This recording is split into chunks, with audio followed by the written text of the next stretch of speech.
61 సంవత్సరాల పైబడిన వారికి ఉద్యోగాలు ఇవ్వడం ఏంటి?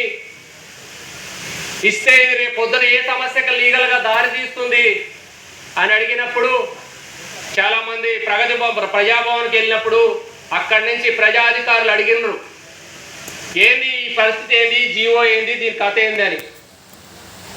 నేను క్లారిటీగా చెప్పిన, మిగతా వాటితో పోల్చడానికి అవకాశం లేదు, మిగతా డిపార్ట్మెంట్లతో పోల్చడానికి అవకాశమే లేదు.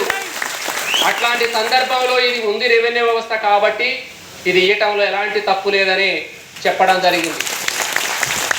మనము ఎందుకంటే ఇవ్వాలి 61 సంవత్సరాల తర్వాత అని మొండిగా కాదు, దానికి ఖచ్చితంగా ఏ రకంగా ఇవ్వాలో కూడా చెప్పగలగాలేటట్టు మనం ఉండాలి కాబట్టి మేము ఉన్నాం.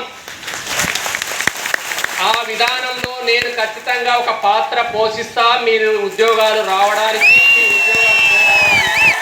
రెవెన్యూ వ్యవస్థ తిరిగి రావడానికి కూడా చట్టాన్ని రూపొందించడం, చట్టాల రూపకల్పనలో కూడా నా భాగస్వామ్యం ఉంది.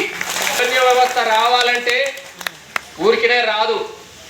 ఏదో చట్టాలు మార్పులు చెందినప్పుడు, చట్టాల విధానాల మార్పులు వచ్చినప్పుడు ప్రజలకు సర్వీస్ అందించడానికి ఒక అవకాశం ఉంటుంది. కాబట్టి గత ప్రభుత్వం తెచ్చిన చట్టము ఇది ఏటికి పనికిరాదు అని తేల్చే విధానంలో తేల్చి చెప్పినాము. ప్రజల నుంచి కూడా తిరుగుబాటు వచ్చింది కాబట్టి మనం ఈరోజు ఇంత హ్యాపీగా, ఇంత సంతోషంగా ఉన్నాం. రెవెన్యూ వ్యవస్థ అంటేనే గ్రామ స్థాయిలో ఒక పోలీసు విధులు నిర్వహిస్తున్న వ్యవస్థ. మనిషికి తగ్గట్టు మన 4000 మంది ఉద్యోగాల యొక్క ప్రశ్న ఏంటనేది కూడా తేలాలి. ఖచ్చితంగా 4000 మంది ఉద్యోగాలు త్వరలోనే రాబోతాయని కూడా ఈ యొక్క